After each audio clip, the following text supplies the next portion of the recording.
विश्ववंदनीय महाकारुणिक तथागत सम्यक संबुद्ध त्यांनी शोधून काढलेला तो सद्धम्म, सद्धम्माप्रमाणे आचरण करणारा भगवंताचा श्रावक संघ, या तीन महारत्नांना मी त्रिवार पंचांग प्रणाम करतो.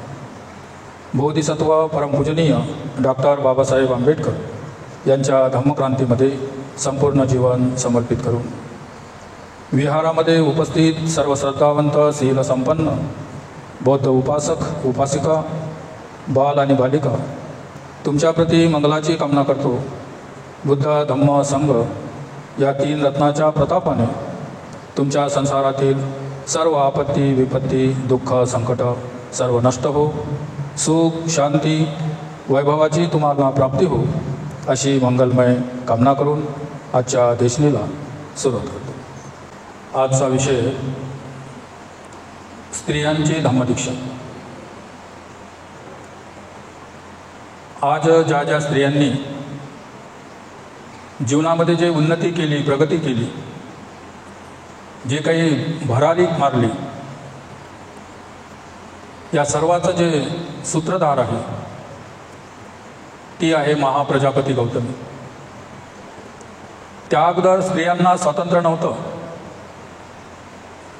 जसं शूद्रांना काही हक्क आणि अधिकार नव्हते, तसं स्त्रियांना सुद्धा कोणताच हक्क आणि कोणताच अधिकार नव्हता. दोनच गोष्टी स्त्रियांजवळ होत्या, एक चूल आणि दुसरं मूल. घरामध्ये जेवढे लोक असतील त्यांच्यासाठी स्वयंपाक बनवणे आणि वर्षाकाठी एका मुलाला जन्म देणे. कोणते हक्क नव्हते, ना अधिकार नव्हते, ना शिक्षण होतं. कारण शूद्र आणि स्त्रियांना त्या काळामध्ये नीच समजलं जात होतं. अपवित्र म्हणून गणना होत होती. उंबरठ्याच्या बाहेर पाय ठेवण्याचा त्यांना अधिकार नव्हता. डोक्यावरला पदर जर ढळला तर फार उपद्रव त्यांच्यावर होत होता. पती कितीही अन्याय अत्याचार करत असला तरी तो पती परमेश्वर म्हणून ते सगळे जुलूम, सगळे अन्याय, सगळे अत्याचार सहन करत होते. कारण त्याप्रमाणे धम्मग्रंथामध्ये नमूद केलं होतं, बैल मारावा तासोच्या ताशी आणि बायकोला मारावं तिसऱ्या दिवशी. अशा म्हणींनी पूर्ण मनस्मृती भरवून गेली होती.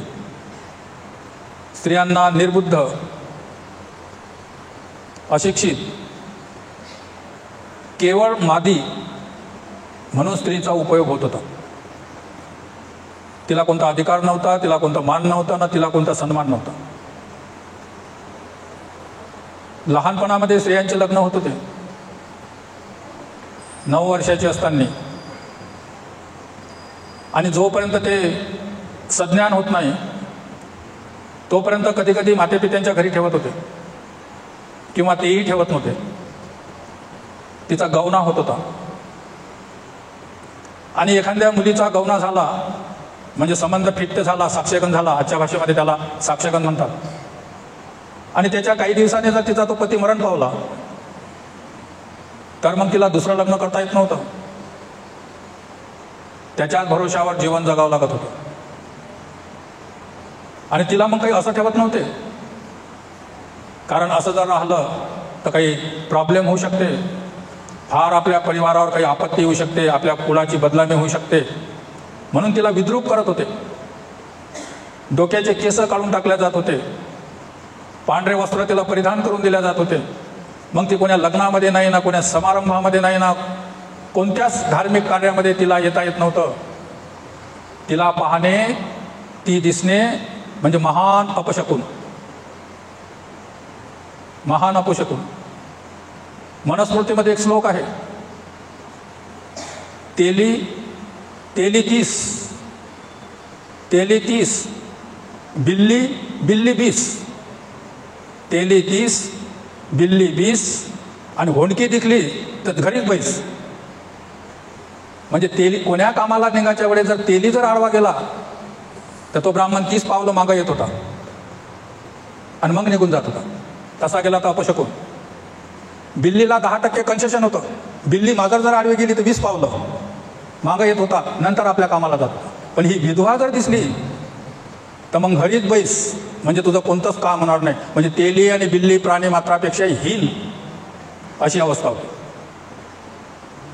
आणि ते आपल्या कर्मानं आहे म्हणून ते भोगत होते, कारण शिक्षण नव्हतं, काही अधिकार नव्हते. त्यामुळे ते जसं तिच्या जीवनावर येत होतं त्याप्रमाणे ते सहन करत होते, ते भोगत होते. आपल्यावर अन्याय होत आहे हे तिला माहीतच नव्हतं. अशी त्या काळी स्त्रियांची परिस्थिती होती. आज जे वातावरण चेंज झालं एकदम पूर्व पश्चिम. आज स्त्री पुरुषाच्या बरोबर खांद्याला खांदा लावून देशाच्या विकास कामामध्ये मदत करत आहे. विमानाचे वैमानिक म्हणून, ड्रायव्हर म्हणून स्त्रिया आता रुजू झालेल्या आहेत. फार मोठं संशोधन करण्यामध्ये स्त्रियांचा आता हात आहे. मंगळावर जेवढ्या स्वाऱ्या झाल्या त्याच्यातही स्त्री होतीच.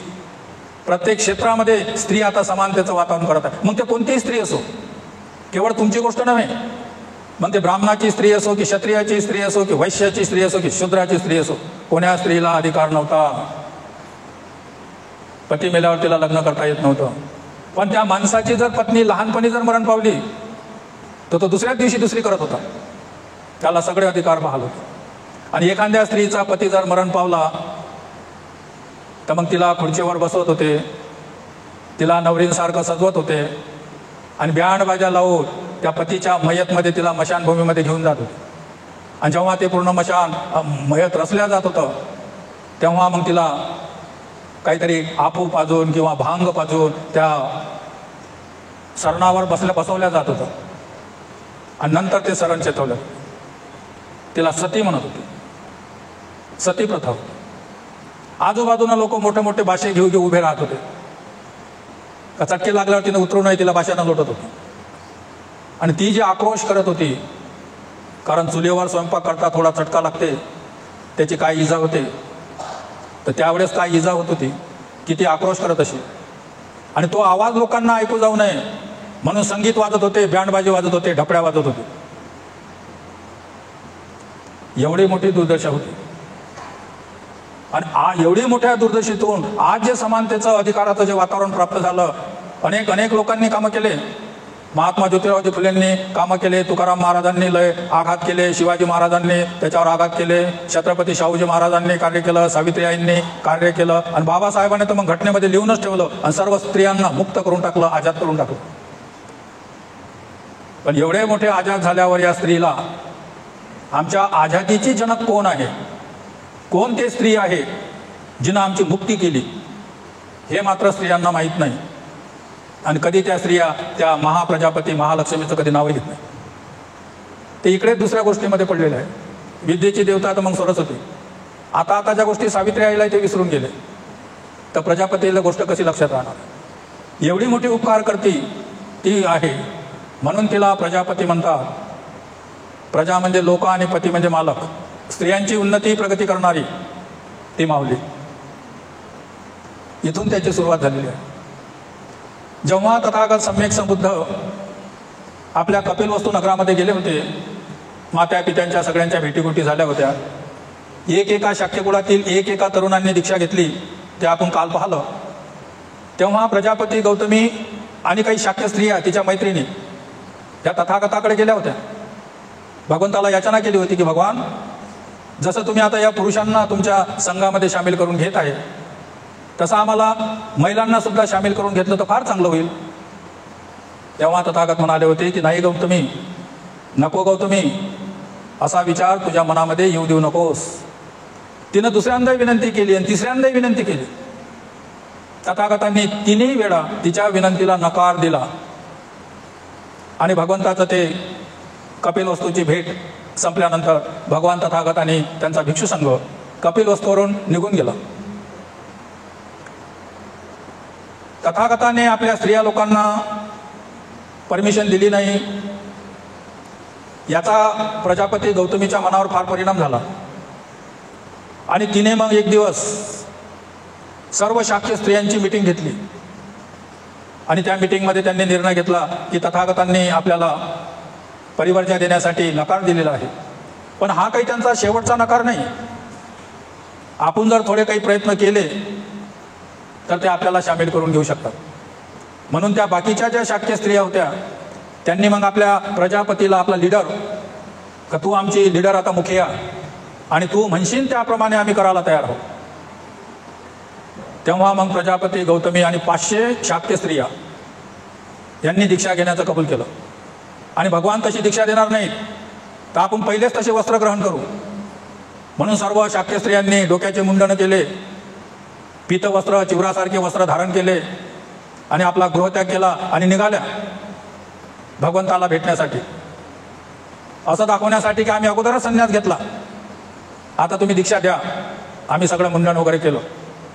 आणि मग प्रजापती गौतमी आणि त्या शाक्य स्त्रिया भगवंत ज्या ठिकाणी होते त्या ठिकाणी त्या स्त्रिया पोहोचल्या. प्रजापती गौतमी आपल्या सोबतीनीसह धीरे धीरे वैशालीला आले. कारण भगवंतांनी कपिलवस्तू नगरी सोडल्यानंतर भगवान वैशालीला आले होते. आणि वैशालीला आल्यानंतर जेव्हा त्यांना माहीत पडलं की भगवान या निग्रोधाधाम विहारामध्ये थांबलेले आहेत, तेव्हा ते प्रजापती गौतमी 500 शाक्य स्त्रिया कपिल वस्तूवरून भगवंताच्या भेटीला तिथपर्यंत येण्यासाठी फार मोठं अंतर त्यांनी ते पार केलं होतं. राजघराण्यातील त्या स्त्रिया बिगर चपलीच्या एवढा मोठा प्रदेश पार करणे, त्यांची काय अवस्था झाली असेल याची तुम्ही कल्पना करा. त्यांच्या पायाला जखमा पडल्या होत्या, त्यांच्या पायातून रक्त निघत होतं, धुळीनं आणि घामानं सगळं शरीर माखलं होतं. आणि मुंडन केल्यामुळे एवढ्या सुंदर त्या शाक्य कुलातील स्त्रिया फार त्या घामाने आणि मातीने कशा गडोड झाल्यासारख्या वाटत होत्या. आणि सर्व शाक्य स्त्रियांना बाहेर ठेवल्यानंतर प्रजापती आत गेली आणि जशी कपिल वस्तूला तिने विनंती केली होती तीच विनंती तिने पुन्हा भगवंताला केली की आम्हा स्त्रियांनाही तुमच्या धर्मामध्ये सामील करा. आणि पूर्वी जसे भगवंतांनी नकार दिला होता तसाच याही वेळेस भगवंतांनी नकार दिला की नाही गौतमी, असा विचार तुझ्या मनामध्ये येऊ देऊ नको. आणि भगवंतांनी आता दुसऱ्यांदा नकार दिला. आता काय करायचं? आपण तर गृहत्याग केला, डोक्याचं मुंडन केलं, हे पीतवस्त्र धारण केले, भगवान नाही म्हणत आहेत. म्हणून ते प्रजापती त्या विहाराच्या गेटजवळ आली आणि सगळ्या स्त्रिया ते आपल्या परिस्थितीचा विचार करत होत्या की आता आपण काय करायचं. तितक्यात आनंद बाहेरून आपलं ध्यान आपटून भगवंताच्या कुटीकडे येत होते. तेव्हा त्या विहाराच्या गेटवर उभ्या असलेल्या या स्त्रियाकडे जेव्हा आनंदानं पाहिलं तेव्हा त्याने ओळखलं का ही प्रजापती गौतमी या ठिकाणी उभी आहे. तिचे पाय सुजलेले आहेत, पायामधून तिचं रक्त येत आहे, मातीने घामाने ओली चिंब झालेली आहे. म्हणून आनंद पहिले प्रजापतीकडे गेला आणि प्रजापतीला म्हणते, प्रजापती हे काय आहे? तेव्हा तिने सांगितलं की आनंद, आम्ही दीक्षा घेण्यासाठी या ठिकाणी आलेलो आहोत, पण भगवंतांनी आम्हाला नकार दिलेला आहे म्हणून आम्ही अश्रू ढाळीत या ठिकाणी रडत आहोत, या ठिकाणी उभे आहोत. तेव्हा आनंद म्हणाला की ठीक आहे, मी पुन्हा माझ्या वतीनं भगवंताला याचना करतो, विनंती करतो. आणि मग आनंद भगवंताकडे गेला. नंतर आनंद ज्या ठिकाणी भगवान होते त्या ठिकाणी गेला. त्याने तथागतास अभिवादन करून एका जागी बसल्यावर तो भगवंताला म्हणाला की पहा भगवान, गौतमी प्रवेशद्वाराच्या बाहेर उभी आहे, तिचे पाय सुजलेले आहेत आणि ते धुळेने माखलेले आहेत आणि दुःखी कष्टी होऊन ते अश्रू ढाळीत उभी आहे. कारण गृहत्याग करून आणि भगवंताचा धम्म आणि विनयाचा स्वीकार करून गृहहीन जीवन जगण्याची अनुज्ञा भगवान आपल्याला देत नाहीत, म्हणून ते प्रजापती आणि शाक्य स्त्रिया बाहेर रडत आहेत. भगवान या स्त्रियांना जर दीक्षा दिली तर बरं होईल, अशी जेव्हा शिफारस आनंदानं केली आणि तेव्हा भगवान म्हणतात की नाही आनंद, तू असं म्हणू नकोस.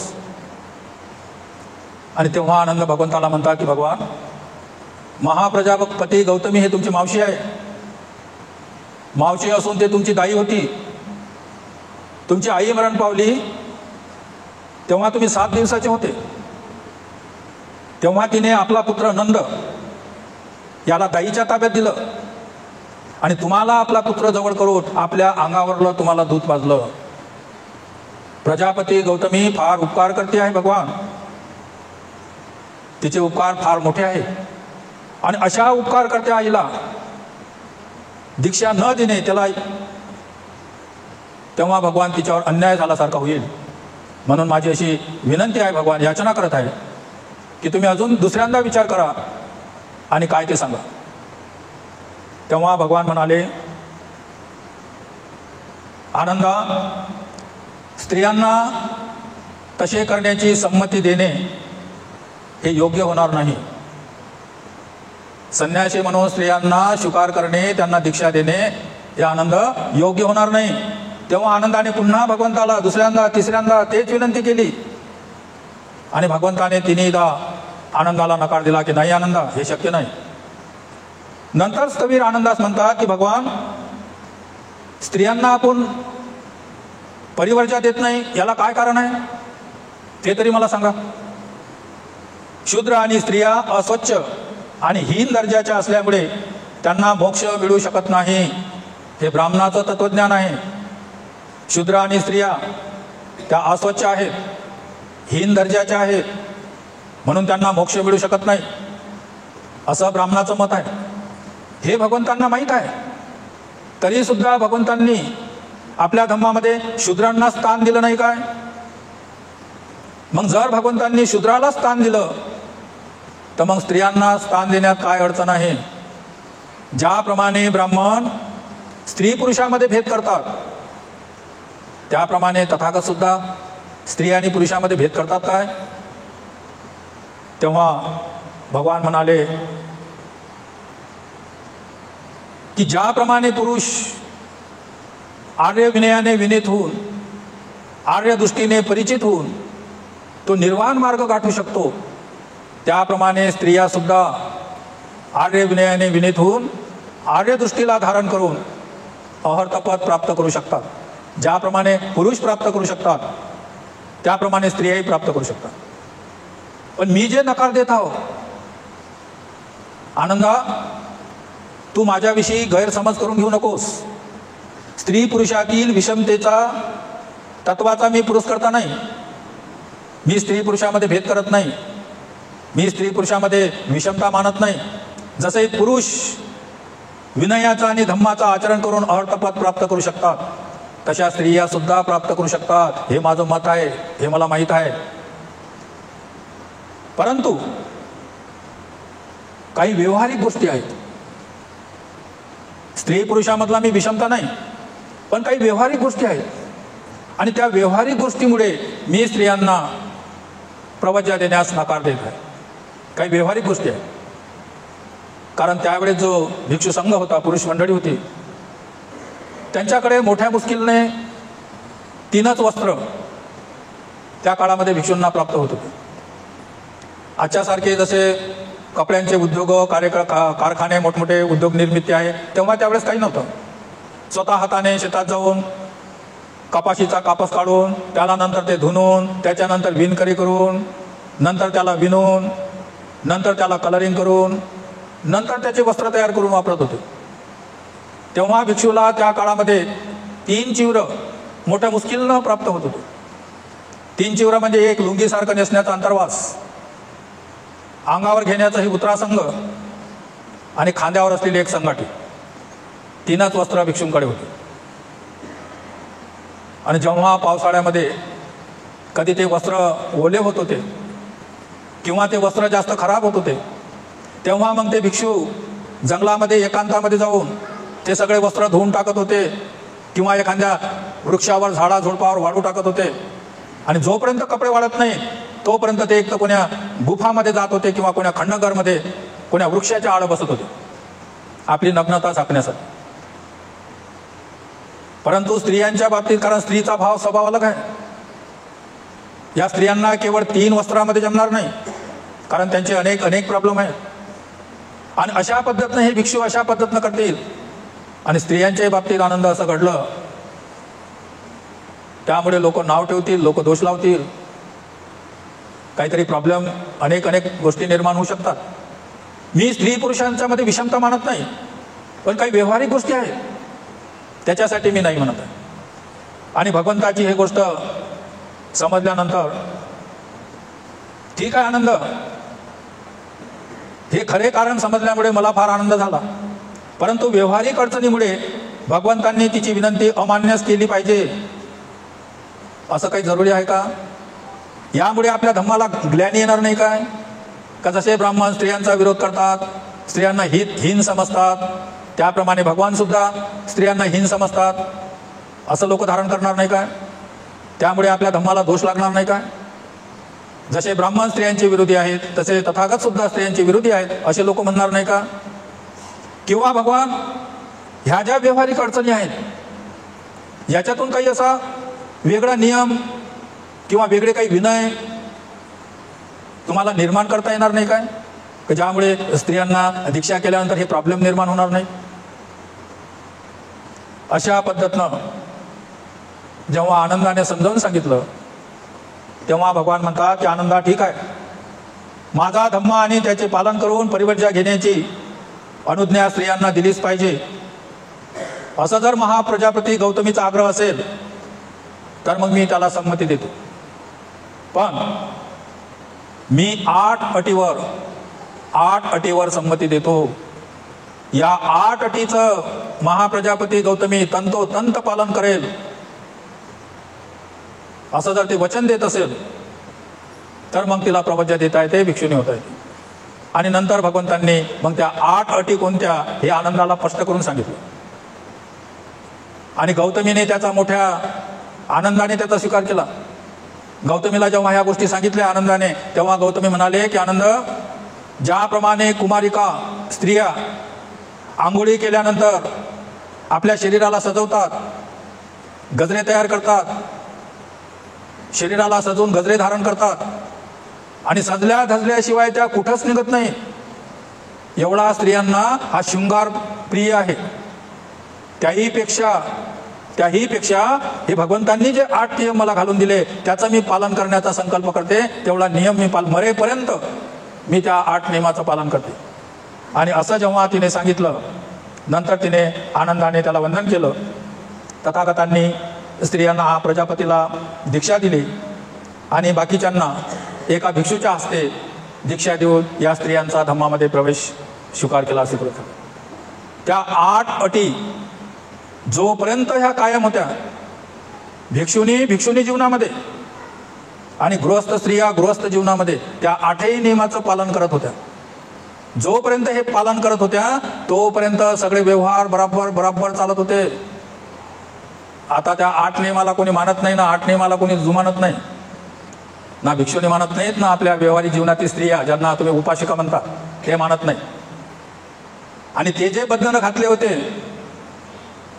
ते बंधनं म्हणजे स्त्रियांची आचारसंहिताच होती. आणि त्यामुळे मग स्त्रीचा उद्धारही झाला, स्त्रीचा सन्मानही झाला. त्यामुळे सगळे परिवारही सुरक्षित होते आणि सगळ्यांचा मान सन्मानही होत होता. परंतु बाबासाहेबांच्या धम्मक्रांतीनंतर जेव्हा त्यांनी स्त्रियांसाठी धम्म याच्यामध्ये लिहून ठेवलं ग्रंथामध्ये, तेव्हापासून मग स्त्रिया जास्तीच आझाद झाल्यासारख्या, स्वतंत्र झाल्यासारख्या झाल्या. सर्व अधिकार त्यांना प्राप्त झाले. इतर धर्मातील स्त्रिया, मी कोणावर निंदा करत नसतो, मुस्लिम धर्मातील स्त्रिया पहा, हिंदू धर्मातील स्त्रिया पहा, ब्राह्मण धर्मातील स्त्रिया पहा आणि आपल्या आंबेडकर समाजातील स्त्रिया पहा, स्वतंत्र सर्वांना. पण स्वतंत्रतेचा अतिरेक कोण करत आहे याचा विचार करा. सगळ्या तिकडे संयुक्त परिवार आहे, आपल्या इकडे मागचा संयुक्त परिवाराचा नाश झालेला आहे. वैयक्तिक कुटुंब, मी, माझी पत्नी आणि माझी मुलं. संयुक्त कुटुंब नष्ट झाल्यामुळे वयोवृद्धांचा जो मान सन्मान होत होता तो आता होत नाही. मान सन्मान तर होतच नाही, पण त्या वयोवृद्धाला आपल्यासोबत ठेवण्यासाठी फार मोठ्या अडचणी निर्माण होत आहेत. फार पार्ट बदललेला आहे. आणि त्याची जर काही झलक जर तुम्हाला पाहायची असेल तर मग 14 एप्रिलला पाहता येते. पुरुषां मुलाच्या खांद्याला खांदा लावून महिला 1 इंचही मागं नसतात आणि चौक पाहून, जास्त पब्लिक पाहून मग त्यांचं स्वातंत्र्य अधिकच उफाळून वर येते. आणि मग काय पाहता, स्वातंत्र्याचा आपण गैरवापर करत आहोत का याचा विचार करण्याची वेळ आपल्यावर आली आहे असं मला वाटते कधी कधी. कारण माझ्या बालपणामध्ये जेव्हा मुलामुलींचे लग्न होत होते, मुलींचे विशेष जेव्हा लग्न होत होते, तेव्हा मुलाला तर पाहायचंच होते. मुलगा चांगल्या परिवारातला असला पाहिजे, तो काही शिकला सवरला असला पाहिजे, तो नोकरीवर जरी नसला तरी ठीक आहे पण त्याच्या घरी काही शेतीवाडी असली पाहिजे. ह्या गोष्टी मुलीवाले पाहतच होते. पण त्याच्याबरोबर एक गोष्ट पाहत होते, त्या घरातली सासू कशी आहे, माझ्या मुलींना टिकून ठेवीन का नाही. मुलीचे आईवडीलही घाबरत होते. आणि ती मुलगी लग्नाच्या वेळेस नवरी म्हणून जेव्हा रडत होती ना, तर ती आपल्या पतीच्या घरी जायला रडत नव्हती, कारण तिच्या मनात आनंदच होता, मी कधी जातो कधी जातो. ते रडत होती तिथं जाऊन, ते सासू कशी आहे. एवढा धाक होता सासू लोकांचा. आता पोराच्या आई घाबरतात, आम्हाला सून कशी भेटेल. एवढं मोठं परिवर्तन करून टाकलं मावल्यावर तुम्ही. म्हणून ते ब्राह्मण म्हणत की स्त्री अबला आहे, कमजोर आहे. भगवान जाणत होते का स्त्री अबला नाही, ते कमजोरी नाही. भगवान तिला आदिमाय शक्ती म्हणत होते. त्याचे उदाहरण अनेक आहे. एखादा मुलगा लग्न होऊन जर सासरवाडीत गेला घर जावई बनून, तर त्याला नोकरासारखंच राहावं लागते. आणि आताचे मुलं तर कमसे कम 8 दिवस टिकले तर टिकले, 9व्या दिवशी आपला बिस्तरा करून घरी यायच्यावर. पण ते माऊली, ते मुलगी, सगळे आपले माता पिता, घर दार, रिश्तेदार, मित्रमंडळी सगळ्यांना सोडून सासरवाडीत येते. आणि 6 महिन्यानंतर घराचा व्यवहार आपल्या हाती घेते, चाबीचा गुच्छा कमरेला बांधते आणि सगळ्या लोकांवर अधिकार गाजवते. अशा मुलाच्या पतीच्या घरी जाते की त्याला फक्त 1-2 वेळा तिनं पाहिलं असते, पण तिथं जाऊन सना एवढ्या मोठ्या घरावर ताबा घेते आणि त्याची ती मालकीन बनते. त्या घरातली मालकीन नाही ओरिजिनल. ते तिला विचारते की बाई आता काय करू. हे भगवान पूर्वी जाणत होते. म्हणून हे जे आजादी, हे जे नियम दिले होते, हे जोपर्यंत नियम होते तोपर्यंत बरोबर होते. आणि ते नियम आता सगळे सुटून गेल्यामुळे संयुक्त कुटुंबाचा नाश झाला, आदर सत्कार नष्ट झाला. आणि प्रत्येक व्यक्ती, असं वाटते की प्रत्येक व्यक्ती वन पीस आहे, स्वतंत्र. तो कोणाचा आदर करत नाही, कोणाला विचारत नाही, कोणाचा सल्ला घेत नाही. ना मुलगा वडिलांचा सन्मान करत नाही, ना पत्नी पतीचा सन्मान करत नाही, ना पती पत्नीचा सन्मान करत नाही. सगळे लोक तसे विखुरल्यासारखी परिस्थिती आहे. पैसा आदला आहे, धनसंपत्ती आहे, मोठे मोठे घरही आहेत, शिक्षणही आहे, संतती आहे, पण आनंद नाही, सुख नाही, समाधान नाही. आणि कोणाला वाटत असेल की नाही सगळ्याच ठिकाणी असं नसते, तर ते वेळ अजून यायची आहे असं त्याला सांगावं वाटतं. कारण सदाचरण आणि धर्मापासून जेव्हा दूर जातो तेव्हा तो सैराट झाल्यासारखं वापरत असतो. म्हणून त्याचा परिणाम फार मोठा गंभीर झाला. तेव्हा भगवंतांनी आनंदाला सांगितलं होतं की आनंदा, माझा धर्म 1 वर्ष, माझा धर्म 1000 वर्ष शुद्ध स्वरूपामध्ये चालणारा तो धर्म स्त्रियांना धर्मामध्ये सामील केल्याने तो 500 वर्षामध्ये नष्ट होईल, अशी भीती भगवंतांनी व्यक्त केली होती. आणि आज भगवंताच्या धम्माला 2500 वर्षच झाले. 500 वर्षानंतर एक एक स्टेप नष्ट होत जाते. पहिले शील नष्ट होऊन जाते, मग दानाची रूपरेषा बदलते, मग विपश्यना नष्ट होते, समाधी नष्ट होते, मग समाधीचे नाना प्रकार तयार होतात. मग तो अधर्माला धर्म म्हणते, धर्मालाच अधर्म म्हणते. अनेक गण, अनेक गणाचारी, अनेक संघटना निर्माण होतात. आपल्या संघटनेला मग सगळे श्रेष्ठ म्हणतात. आणि असं करून धीरे धीरे धीरे धीरे त्या धर्माचा ऱ्हास होते, एक टप्पा पार होते. आणि विचित्र गोष्ट, विचार करण्याची गोष्ट ही आहे की हे भगवान जाणत असताना सुद्धा त्यांनी स्त्रियांना आपल्या धम्मामध्ये सामील केलं. म्हणजे तुमचा किती मोठा सन्मान केला याचा विचार करणे अत्यंत आवश्यक आहे. त्याला कारणीभूत जरी महाप्रजापती गौतमी असली, पुरावा म्हणून जरी आनंदाने तुमच्या ऐकून भाग घेतला असेल, तर शेवटी निर्णय घेणे तथागत सम्यक समुद्राद्वारेच होता. आणि म्हणून आज जे स्त्रियांचा जो उद्धार झाला तो बौद्ध धम्मामुळे झाला, महाप्रजापती गौतमीमुळे झाला. इतर स्त्रिया कोणीही जातीच्या ज्या उच्च पदावर गेल्या असतील, कोणी म्हणेन सावित्री आईचं, कोणी म्हणेन महात्माजी फुल्यांचं, कोणी म्हणेन बाबासाहेबांचं, कोणी म्हणेन यांचं, हे तर सगळे देवपुरुष आहेतच. पण ज्याला महादेवी किंवा महालक्ष्मी जिला म्हणतात, जिनं त्याची निवस टाकली, सुरुवातच केली, ती महाप्रजापती गौतमी. आणि ती होती म्हणून ह्या देव्या घडल्या.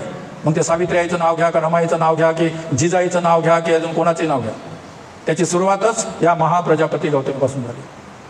आणि अशा प्रकारे भगवंतांनी त्या स्त्रियांना आपल्या धम्मामध्ये स्थान दिलं आणि स्त्रिया धम्मामध्ये आल्या आणि तिथून या प्रगतीला सुरुवात झाली. केवळ भगवान शाक्य कुळातील स्त्रियांना दीक्षित केलं असं नव्हे. नंतर मग आता स्त्रीला दीक्षित केल्यानंतर मग स्त्रियांच्या दीक्षेची लाभी सुरू झाली. जसं पुरुषाला दीक्षा दिल्यानंतर राजे महाराजे, नंतर ब्राह्मण, नंतर क्षत्रिय, नंतर वैश्य, नंतर सुनीत नावाचा भंगी, उपाधी नावाचा न्हावी, असे शूद्र अतिशूद्र पुरुषांना जशी दीक्षा दिली तसं स्त्रीच्या बद्दलही भगवंतांनी कोणत्याच प्रकारचा भेदभाव केलेला नाही. अनेक स्त्रियांनाही भगवंतांनी आपल्या धम्मामध्ये मग नंतर दीक्षा दिलं. त्याचंच एक उदाहरण म्हणजे चांडालिका प्रकृतीची धम्मदीक्षा. चांडालिका म्हणजे हीन कुळातील चांडाळ कुळ, जे गावोगाव फिरून आता तुम्हाला ते झोपड्या वगैरे कुठं राखून सण्या जे लोक त्याच्यामध्ये वास करतात, त्या कुळातील ते कुळ होते. आणि त्या कुळामधले जेव्हा भगवान श्रावस्तीला राहत होते तेव्हा एक दिवस आनंद आपला भिक्षापात्र घेऊन श्रावस्ती नगरामध्ये भिक्षाटनासाठी गेला.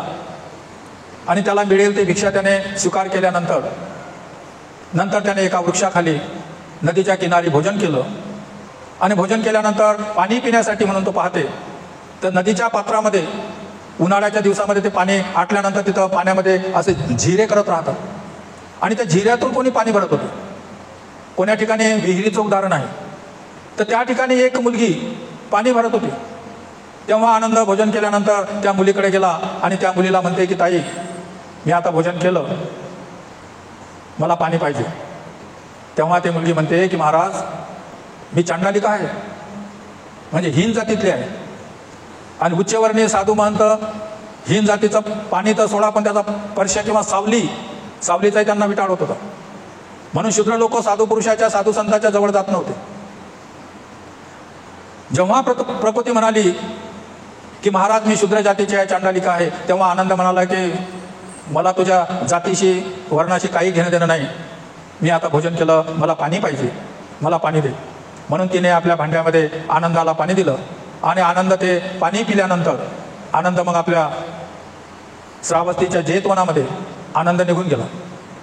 पण या मुलीनं जेव्हा आनंदाचं ते रूप स्वरूप पाहिलं का याला जातीभेतीचा काही विटाळ नाही, पाहायलाही खूप सुंदर आहे, म्हणून तिने मनामध्येच असा विचार धारण केला की याच्यासारखा जर पती आपल्याला लाभला तर किती बरं होईल. आणि म्हणून तिनं आनंद कोण आहे, कुठं राहते, याची चौकशी करण्यासाठी ते त्याच्या मागे मागे जेतवन विहारापर्यंत आली. आणि जेतवन विहारामध्ये आल्यावर तिनं इतर भिक्षूसोबत चर्चा केली. तेव्हा तिला माहीत पडलं की यांचं नाव आनंद आहे आणि तेही अविवाहित आहे आणि मी अविवाहित आहे. ही गोष्ट जेव्हा तिला माहीत पडली तेव्हा ते घरी आल्यावर आपल्या आईला, मातंगीला म्हणते की आई, आज एक संन्यासी मला नदीवरती भेटले, त्यांना आपल्या जाती धर्माशी काही घेणं देणं नाही, फार पाहायला सुंदर आहे, त्यांचं नाव आनंद आहे आणि ते भगवान बुद्धाचे शिष्य आहेत, ते अविवाहित आहेत आणि मी अविवाहित आहे, म्हणून मला त्यांच्या संगे लग्न करायचं आहे. जेव्हा त्या आईला जेव्हा तिने सांगितलं तेव्हा ती आई म्हणाली की ठीक आहे, मी पहिला चौकशी करते काय, तर नंतर तुला सांगते. मग तिच्या आईने, मातंगीने जेव्हा चौकशी केली तेव्हा तिच्या लक्षात आलं की आनंद भिक्षू आहे आणि भिक्षू हे ब्रह्मचर्याचं पालन करतात, म्हणजे लग्न वगैरे करत नसतात. म्हणून ते घरी येऊन आपल्या मुलीला सांगते की मुली, तू त्या आनंदाचा पिच्छा सोडून दे, नान सोडून दे, कारण तो भिक्षू आहे आणि तो ब्रह्मचर्याचं पालन करत आहे, म्हणून तो लग्न करणार नाही. तेव्हा ती मुलगी म्हणाली की ते ब्रह्मचर्याचं पालन करत आहे, ही गोष्ट बरोबर आहे, पण हे काही विधी लिखितच नाही की पालन केलंच पाहिजे, ते लग्नही करू शकतात. तुझ्याकडे जे चेटूक विद्या आहे, त्या काळामध्ये ते ज्याला करणे, कवटाक किंवा ते कोणी मोहनी, कोणाला आपल्या वशमध्ये करणाऱ्या ज्या कला कौशल्य होते, त्या काळामध्ये त्या गोष्टी खूप होत्या. आणि चांडालिकेची आई मातंगी त्याच्यामध्ये तरबेज होती, चेटूक विद्या तिला प्राप्त होती.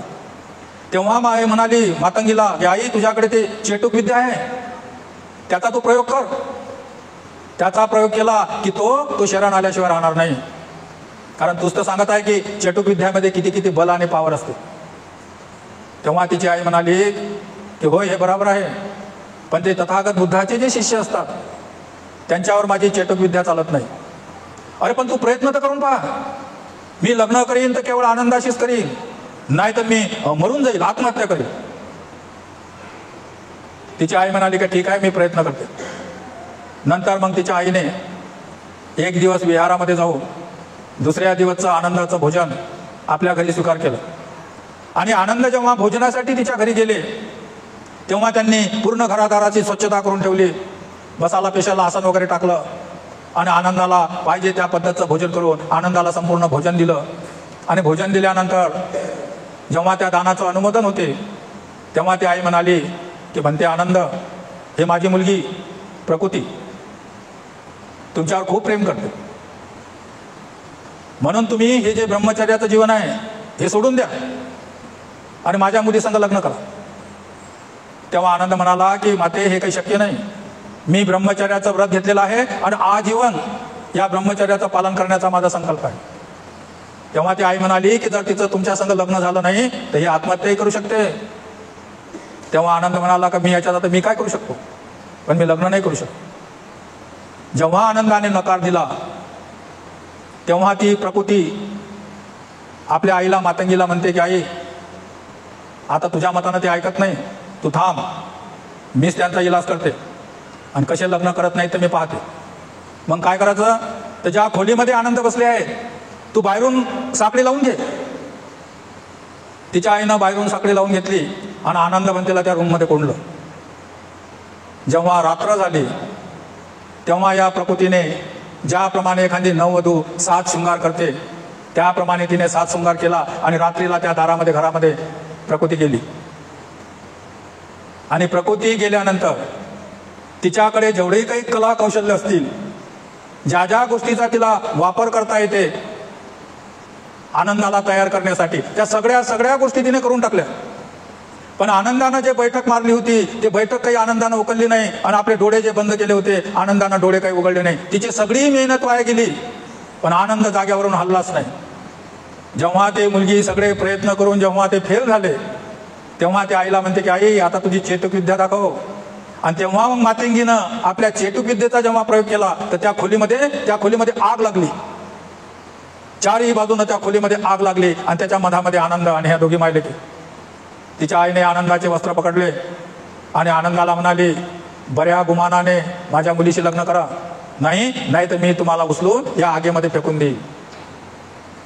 पण तरी सुद्धा आनंदाने आपल्या चेहऱ्यावर कोणता बदल केला नाही ना तिच्या गोष्टीला मानलं नाही. आनंद तसाच उभा राहिला.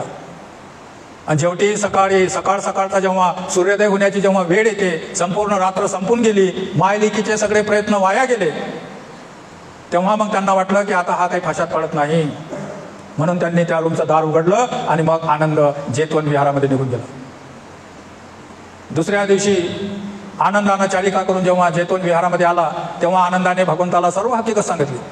मी कसा श्रावस्थेमध्ये गेलो, कशी ती मुलगी माझ्या मागं लागली, त्यांनी मला कसा त्रास दिला, हे सगळं अगोदरल्या दिवशी भगवंताला सांगितलं. आणि दुसऱ्या दिवशी चालिका करून जेव्हा आनंद जेतवन विहारामध्ये गेला पाहिजे तर ती मुलगी जेतवन विहारामध्ये उभी होती.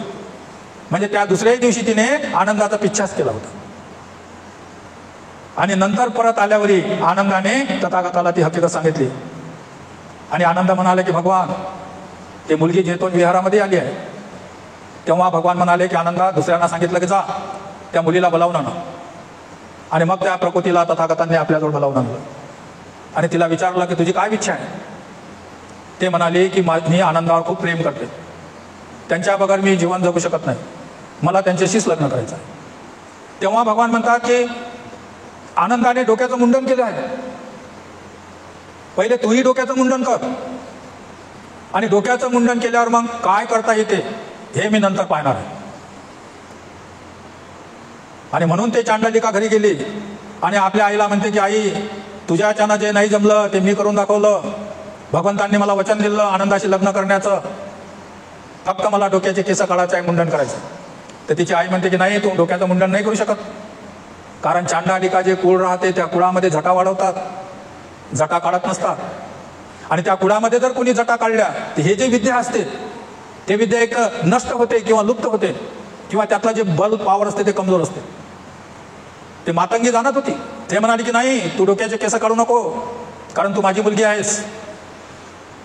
पण तेव्हा चांडालिक प्रकृतीने फार विरोध केला आईचा आणि मुलीच्या समोर, संततीच्या समोर माता पितांना झुकावं लागते.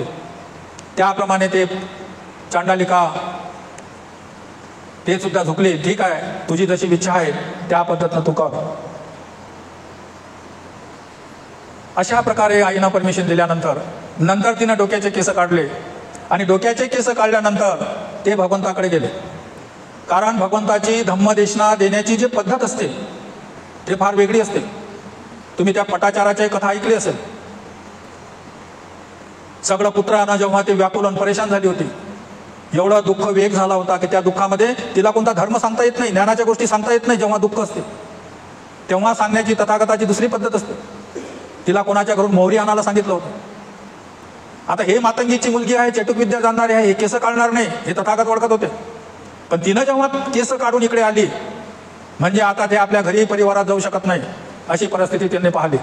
आणि नंतर तथागत तिला विचारतात की मुली बस, तुला काय पाहिजे, तुला या आनंदामध्ये काय आवडते, त्याच्या शरीराचा कोणता भाग आवडते, तू आनंदावर प्रेम करतं म्हणजे नक्की काय करतं. तेव्हा ती मुलगी म्हणाली की भगवान, माझे त्याच्या नाकावर प्रेम आहे, माझे त्याच्या डोळ्यावर प्रेम आहे, माझे त्याच्या मुखावर होठावर प्रेम आहे, आनंदाचे कान खूप सुंदर आहे, आनंद पाहायलाही सुंदर आहे, माझं त्याच्या पुऱ्या शरीरावर प्रेम आहे. आणि आनंद जेव्हा चालते तेव्हा एखादा कुंचर हत्ती, राजाचा हत्ती ज्या पद्धतीनं चालते, एक पाय ठेवत आहे एक पाय उचलत आहे, आनंदाच्या संपूर्ण अवयवावर माझं प्रेम आहे. तेव्हा भगवान म्हणाले की बस, तुला जीवनाचं स्वार्थक, जीवनाचं स्कंद तुला माहीत नाही. स्त्री आणि पुरुष जेव्हा एका जागी येतात तेव्हा ते संतती निर्माण करतात, संततीला जन्म घालतात. आणि जिथं जन्म आहे ते संतती कितीही प्रिय असली तर कोणी गर्भाशयामध्येच मरण पावते, कोणी जन्म झाल्याबरोबर मरण पावते, कोणी लहानपणी मरण पावते, कोणी तरुणपणी मरण पावते. स्त्री आणि पुरुष एका जागी येतात तेव्हा संतती निर्माण करतात. आणि जे जे संतती जन्मग्रहण करते ते देर सवेर एक ना एक दिवस मृत्यू पावते, मरण पावते. आणि आपला प्रिय व्यक्ती, आपली संतती जेव्हा मृत्यू पावते तेव्हा त्या व्यक्तीला अतोनात दुःख होत राहते. हा सारा संसार प्रकृती या दुःखानं वेढलेला आहे. आणि हे जे शरीर, हे शरीर सर्व मलमूत्रांचं घर आहे. भगवान म्हणाले की प्रकृती, तू फार भाग्यवान आहेस, तू चांडालिका असलीस तरी कुलीन स्त्री आहेस. आणि कुलीन स्त्रिया किंवा पुरुषापुढला तू आदर्श आहेस. राजे महाराजांच्या ज्या स्त्रिया आहेत त्या तुझ्याही पुढे फिक्या पडतील. कारण जेव्हा तू या धर्माला स्वीकार करशील, धर्माला बरोबर जाणशील, त्याप्रमाणे जर तू आचरण करशील तर जेवढे जेवढे सुंदर सुंदर स्त्री आहेत त्या सगळ्या तुझ्या पुढे फिक्या पडतील. एवढं मोठं बल, एवढा मोठा पावर या धर्मामध्ये आहे. आणि केवळ याच जीवनापुरतं नाही, हे जे जन्म मरणाचं जे बंधन आहे याही बंधनातून तू मुक्त होशील तर तू इमानदारीनं त्याचा प्रयत्न करशील. भगवंताची वाणी ऐकून भगवंतानं सांगितल्यानंतर म्हटलं की विवाहाचा जो प्रश्न होता तो सगळा मिटला गेला. आणि मग भिक्षू संघात, भिक्षुणी संघात प्रवेश करणे हा एकच मार्ग तिच्या पुढे शिल्लक होता. म्हणून त्या पद्धतीनं तिने भगवंताला याचना केली की भगवान, माझे डोळे उघडले, मला हा धर्म माहीत नसल्यामुळे मी अकुशल धर्माच्या मागे लागली होती, तुम्ही मला सद्धम्म सांगितल्यामुळे माझे डोळे उघडले. पण भगवान, आता मी घरी जाऊ शकत नाही कारण मी मुंडन केलं, तर मला आता तुम्ही भिक्षुणी संघामध्ये सामील करा. आणि तेव्हा मग भगवंतांनी या प्रकृतीला प्रजापती गौतमीकडे पाठवलं की जा.